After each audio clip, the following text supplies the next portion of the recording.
अस्सलामुअलैकुम my social media family. उम्मीद करती हूँ कि आप सब लोग हिफ्ज़-ओ-अमान से होंगे, खुशबाश होंगे।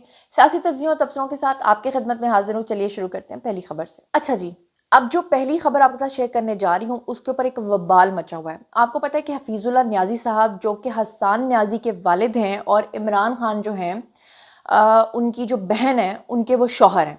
तो हफीजुल्लाह न्याज़ी जो हैं उनकी एक बहुत अच्छी और कमाल की बात यह है कि उन्होंने कभी भी इमरान खान को सपोर्ट नहीं किया, हालांकि वो उनके ख़ानदान के हैं, लेकिन हमेशा से उन्होंने बताया कि इमरान खान ने किस तरह से अपने ख़ानदान समेत बाहर के लोगों को जो है वो हमेशा से गुमराह किया है सिर्फ और सिर्फ इक़्तिदार पाने के लिए। अब ऐसे में जो हफीजुल्लाह न्याज़ी हैं उनकी ग्रेटनेस की क्या मिसाल दें कि वो उस वक्त और बढ़ जाती है जब हसन न्याज़ी जो हैं वो गिरफ्तार हुए, उसके बावजूद भी उन्होंने अपने बेटे का साथ नहीं दिया। लेकिन अब आकर उन्होंने कुछ इस तरह की बातें की हैं कि उनके ऊपर तनकीद बहुत ज़्यादा हो रही है। अब क्या हो रही है, दरअसल मामला कुछ इस तरह से है कि ऑब्वियसली उनका बेटा गलत है, उनको अच्छे तरीके से पता है कि उनका बेटा गलत है, लेकिन जब उनसे पूछा जाता है कि आपके बेटे ने सही किया या गलत किया, वो जो डंडे के ऊपर उसने पतलून लटका के कहा कि इसकी वेस्ट जो है वो 50 है और उसने लोगों को 9 मई को लीड किया और फिर उसको 10 साल की सजा हुई, उसके बाद हफीजुल्लाह न्याज़ी जो हैं वो अपना आपे से बाहर हो गए। अब हफीजुल्लाह न्याज़ी जो हैं उन्होंने जनाब इतना जो रिएक्शन अब दिखाया है वो क्यों दिखाया है? वो इसलिए दिखाया है क्योंकि मरियम नवाज ने हाल ही में उनके बेटे के बारे में एक स्टेटमेंट दी है। उस स्टेटमेंट के आते ही हफीजुल्लाह न्याज़ी जो हैं उन्होंने कहा कि जी मेरे साथ जब ये लोग बैठते हैं तो मेरे साथ तो ये हमदर्दी का इजहार करते हैं, मुझे तो ये लोग कहते हैं आपके बेटे के साथ बड़ा गलत हुआ है, आपके बेटे को सजा नहीं होनी चाहिए थी। मेरे बेटे ने तो उन्होंने कहा कि जी ऐसे ही बस पकड़ के उसको अंदर बंद कर दिया, उसने तो कुछ किया ही नहीं था, उसने तो सिर्फ ये बताया था कि वेस्ट इतनी, अदरवाइज उसने लोगों को भड़काया नहीं था, उकसाया भी नहीं था। अब हफीजुल्लाह न्याज़ी साहब जो है ना यहाँ पर अपने बेटे की मोहब्बत के हाथों शायद मजबूर होकर उन्होंने ये बड़ी गलत बात कर दी, क्योंकि अभी मैं आपको सबूत दूंगी, मगर इससे पहले कि मैं आपको वो सबूत दिखाऊं मैं आपको मरियम नवाज की स्टेटमेंट बता देती हूँ जिसकी वजह से असल में वो इतने भड़के हैं। दरअसल मरियम नवाज ने हसन न्याज़ी के बारे में कहा है कि ये मकाफाते अमल भुगत रहे हैं, जिसके अपने बच्चे बाहर हैं यानी इमरान खान के, वो दूसरों के बच्चों को कहता है कि जलाओ और घिराव करो। उन्होंने पाकिस्तान तहरीक इंसाफ के बानी इमरान खान के मौजूदा हालात को मकाफाते अमल करार दे दिया और सरगोदा में बेसिकली वो खिताब कर रही थी और उनका कहना था कि ये मुकाफात अमल ही है जो आज आप भुगत रहे हैं, जिसके अपने बच्चे बाहर हैं वो दूसरों के बच्चों को कहता है कि ये सब करो। उन्होंने कहा कि जिन लोगों के बच्चों ने बहकावे में आकर आग लगाई, हमले किए, वो आज जेलों में सड़ रहे हैं। नौजवान किसी के इक़्तिदार की हवस का ईंधन ना बने। मरियम नवाज ने हसन न्याज़ी का नाम लेते हुए कहा कि हसन न्याज़ी चेयरमैन पीटीआई का भांजा है, उनके वालिद और वालदा परेशान हैं। हसन न्याज़ी ने वर्दी डंडे में टांग कर तज़हीक की थी, ये वही वर्दी है जिसे पहनकर लोग हमारी हिफाजत के लिए जान कुर्बान करते हैं। उन्होंने मजीद कहा कि हसन न्याज़ी जब 10 साल के बाद रिहा होकर बाहर निकलेगा तो दुनिया बदल चुकी होगी, और ये क्या बात हुई कि फ़ौजी हमारे साथ हैं तो बहुत अच्छे हैं और जब हम हमारे साथ नहीं हैं तो उनकी वर्दी पकड़ के आप डंडे के ऊपर टांग दो। अब मरियम नवाज का एक एक लफ्ज़ जो है वो बिल्कुल सही है। उन्होंने सही कहा है कि भाई जो लोग अंदर बैठे हैं, जिनको इमरान खान ने उकसा के अंदर भिजवा दिया है, अब जब 10-10 साल की सजाएं पूरी करके वो बाहर निकलेंगे तो ऑब्वियसली दुनिया तो बदल चुकी होगी। मगर हफीजुल्लाह न्याज़ी साहब ने इसके ऊपर जो रिएक्शन दिया मैं चाहती हूँ कि आप खुद सुन लीजिए। मुझे बड़ा अफसोस हुआ मेरी मुनासबत में, पहले भी जिक्र किया था, एक बड़े क्लीशे है कहने जाए कि सियासत में दिल नहीं होता। तो जब ये बात की तो मुझे लगा कि सियासत की आंख में हया भी नहीं होती। मैं 7-8 साल जो करता मेरा अपना नैरेटर था, तब उसके बाद इन्होंने बात की बिल्कुल सरियत झूठ है। मैं आज भी कहता हूँ कि जो लोग जिन्होंने उसके अंदर दाखिल हुए, जिन्होंने उकसाया है, जिन्होंने भड़काया है, मैं मिलिट्री कोर्स की as a Democrat, as a constitutionalist मैं कभी हमायत नहीं करूंगा, लेकिन उनको एटीसी में करारवाद की सजा दे, 14 साल 10 साल 20 साल जो भी कानून कहता है, जिन्होंने जो कुछ फौजी तस्वीरात हमला किया। हसन न्याज़ी साहब के लिए मुझे कोई रिलीफ नहीं चाहिए, मुझे इंसाफ चाहिए। ये क्लिप जो है जिन्होंने बनाया था, मुझे पासवर्ड दिया था, पूरा डेट फैला कर पतलून खाई है। अब उस तकरीर के अंदर अगर से उकसाया है, भड़काया है या पतलून खाई है या पतलून को कहीं से हाथ लगाए, कोई ना मालूम पीछे से, पता कौन ना मालूम था, तकरीर के दौरान यंग आदमी है जोशील आदमी ने कहा कि हसन साहब तक पतलून पीछे से उठाई जा रही है, आपको क्लिप अभी दिखा रहे होंगे शायद। अब उसमें यह है कि जो है ना उन्होंने कमेंट दिया कि उनकी भाई साहब की जो वेस्ट है वो 50 से जो बड़ा पढ़ाई डिस्पेक्टेबल, बड़ा मुझे बहुत तकलीफ हुई कि पढ़े लिखे आदमी है, मैं बैरिस्टर है, वो इस तरह कमेंट दे। लेकिन और इसके अलावा इसमें जो सजा वो दे, आप इंसाफ दे, रियासत जब झूठ बोल के लोगों को सजाएं दिलवाएगी, मेरा ख्याल है कि उस सियासत में बड़ा कड़ा वक्त आ जाता है और फिर मकसद क्या हो गई। जी आपने सुना। अब हफीजुल्लाह न्याज़ी साहब जो है ना यहाँ पर अपने बेटे की मोहब्बत में गलत बयानी कर रहे हैं, हालांकि उन्होंने ऐसा कभी किया नहीं है, बहुत रिस्पेक्टेबल है। लेकिन अब आप देखें कि वो कह रहे हैं मेरे बेटे ने तो सिवाय इसके कि उसने कहा कि इसकी जो वेस्ट है वो 50 है, इसके अलावा मेरे बेटे ने किसी को कुछ नहीं उकसाया। लेकिन सबूत हाजिर है, हैव अ लुक। मतलब बॉर्डर पर लड़ना था, कहां पे टांग के भाग गया यहाँ से, और ठेकेदार चुप रहते हो।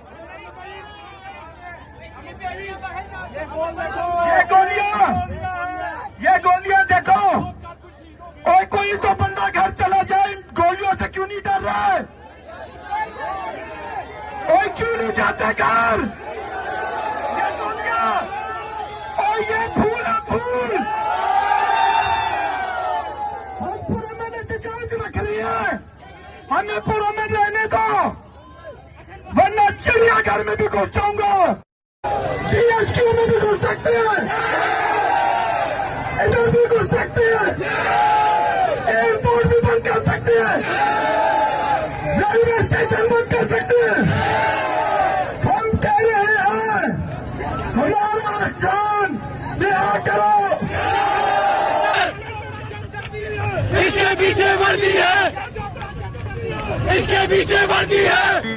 और तमाम जुडिशरी को भी और तमाम पीडीएम वालों को भी, जो वकील है पीडीएम के, आप इमरान खान से पंगा लोगे तबाह हो जाओगे। अच्छा जी, अब आप लोगों ने सुन लिया कि सबूत भी हाजिर है और मैंने सब चीज़ें भी आपके सामने रख दी।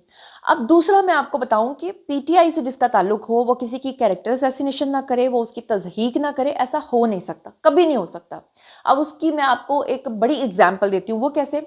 वो ऐसे कि आप यहाँ से अंदाज़ा कीजिए कि इमरान खान ने हमेशा अपने जो टाइगर्स बना के रखे हुए हैं ना, उनको कहा है कि आपने कैरेक्टर असैसिनेशन करनी है। पीटीआई की जितनी ख़वातीन हैं वो सब ये कहती हैं कि जी हमें तो टास्क मिला हुआ था कि रेहाम खान से लेकर जितनी भी मरियम नवाज़ और जितनी भी ख़वातीन हैं उन सबकी बदतरीन आपने तज़हीक करनी है। अब ऐसे में ज़्यादा दूर नहीं मैं जाती, आपको अभी हाल ही की एग्जांपल देती हूँ कि यूएई के जो सदर आए हुए थे पाकिस्तान में शिकार खेलने के लिए, मरियम नवाज़ जो है वो उनसे मिलने के लिए गई थी और मरियम नवाज़ ने उनसे मुसाफिहा किया, जो कि मैं कहती हूँ कि गलत है कि नहीं, चलो जी हाथ मिलाना चाहिए, हमारा कल्चर नहीं, हमारा मज़हब नहीं इस चीज़ की इजाज़त देता, खासतौर पर जब आप अपनी रिप्रेजेंट कर रहे होते हैं मुल्क को, तो नहीं करना चाहिए। चलो ठीक है, मरियम नवाज़ ने कर लिया, लेकिन उनकी इतनी बदतरीन तज़हीक की गई, उनके बारे में पता नहीं कतरी शहजादों के साथ उनके ताल्लुकात बना दिए, कैप्टन सफदर के बारे में गंदी गंदी जुगतें लगाई, अल्लाह माफ़ करे, इतनी गंदी कैरेक्टर असैसिनेशन इन लोगों ने की कि जब हुकूमती कुछ लोगों ने और ख़ासतौर पर जो आम पब्लिक है उन्होंने फिर वहाँ पर एम्बेसी के अंदर हर जगह पर ईमेल्स की और कहा कि जी इन्होंने ना सिर्फ यूएई के जो सदर हैं उनकी तज़हीक की है, बल्कि साथ में मरियम नवाज़ की भी और उनकी भी कैरेक्टर असैसिनेशन की है। फिर जब यूएई की गवर्नमेंट की तरफ से ये अनाउंसमेंट आने लगी कि ठीक है जी हम ऐसे लोगों को आइंदा फिर अपने मुल्क में कभी आने नहीं देंगे, और ये वो लोग हैं जो मतलब ज़मीन चाट के भी मैं कहती हूँ कि किसी तरह इनको बाहर पहुँचा दो तो ये पहुँचने के लिए तैयार होते हैं। उसके फ़ौरन बाद इमरान खान का एक बड़ा ज़बरदस्त बयान आया, क्योंकि जितने भी ये व्लॉगर्स थे, जितने भी ये यूट्यूबर्स थे, जितने भी ये तज़हीक करने वाले लोग थे, जितने ये ओवरसीज़ बैठकर मरियम नवाज़ और जो यूएई के जो शहज़ादे हैं उनके साथ बदतमीज़ी और उनके बारे में कैरेक्टर असैसिनेशन कर रहे थे, तो जैसे ही इमरान खान का बयान सामने आया तो ये सब लोग जो है ना यू टर्न लेके भाग गए। इमरान खान ने कहा कि जी जितने भी लोगों ने सोशल मीडिया पर बैठकर अरब ममालिक के मुतालिक प्रोपेगेंडा किया है, सोशल मीडिया अकाउंट्स की उन्होंने मजम्मत की और कहा कि मेरा उनसे इजहार लाताल्लुकी है, क्योंकि खान साहब की तो आदत है कि लोगों को अपने लिए इस्तेमाल करके बाद में मुकर जाओ और कहो कि मेरा तो इससे कोई ताल्लुक ही नहीं है। तो इस तरह खान साहब ने कहा कि जनाब जिन लोगों ने ये सब कुछ किया है उनसे मेरा कोई ताल्लुक नहीं। अब उसमें जो सर फहरिस्त था ना, जो सबसे पहले तज़हीक करने के लिए आया था, वो आदिल बाजा था और इमरान रियाज खान था, उसके अलावा भी बाकी जितने भी थे। अब इमरान रियाज खान जो है उन्होंने मरियम नवाज के बारे में क्या कहा, ये ज़रा थोड़ा सा सुन लें। मरियम नवाज साहबा की एक रिश्तेदारी भी है रहीम यार खान से, जो बहुत फैसिलिटेट किया जिन्होंने अरब हुक्मरानों को वहाँ शिकार खेलने के लिए।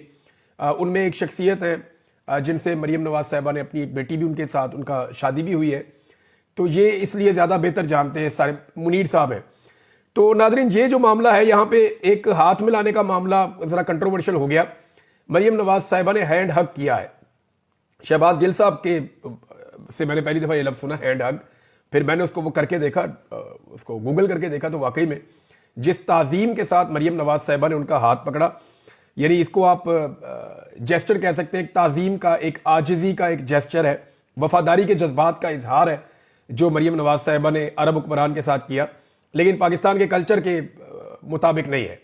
यानी मरियम नवाज साहिबा नैब के ऑफिस में पेश नहीं होती थी, वो ये कहती थी कि वो गैर महरम है तो मैं वहाँ पेश नहीं हो सकती, लेकिन ये जो बादशाह है ये भी गैर महरम है और इसके साथ जो लोग हैं वो भी गैर महरम है। यहाँ पे मरियम नवाज साहिबा को ख्याल नहीं आया। तो जब आप इक़्तिदार में नहीं होते और आपके ऊपर सख्तियाँ होती हैं तो फिर आपका क्राइटेरिया कुछ और होता है। यानी हमारे सियासतदान भी एक ऐसी अजीब चीज़ है, जब दिल करता है मजहब को एक हथियार बना लेते हैं, जब दिल करता है कल्चर के लिबादे के अंदर अपने आप को ओढ़ लेते हैं। जी, तो आपने सुना। अब इन सब लोगों से जब इजहार लाताल्लुकी किया ना इमरान खान ने, तो इनकी दौड़ें लग गई और इनकी, मैं कहती हूँ कि फिर इन्होंने फौरी तौर पे ना आकर मरियम नवाज साहिबा कहना शुरू कर दिया। फिर ये तमीज़ में आ गए। फिर शेर अफजल मरवत का बयान आ गया। शेर अफजल मरवत ने कहा कि बैरून मुल्क कुछ पीटीआई को बदनाम करने के लिए लोग बैठे हुए हैं और बैरून मुल्क में ये जो लोग हैं ये मीडिया और सहाफ़ियों को टारगेट करते हैं और उसके बाद जो सारा मलबा है वो पीटीआई के ऊपर आकर गिर जाता है, क्योंकि ये लोग तो वहाँ पे बैठे हुए हैं और तस्दीक करते हैं इदारों की, फौजियों को बुरा कहते हैं, गालियां देते हैं, तो अब हम इनको मजीद और कितना बर्दाश्त करें। शेर अफजल मरवत ने कहा कि मैंने तो जेल में जाके खान साहब को भी साफ साफ बताया कि भाई जब तक आप इन लोगों से इजहार लाताल्लुकी नहीं करते हमारे लिए सख्तियां ख़त्म नहीं होंगी।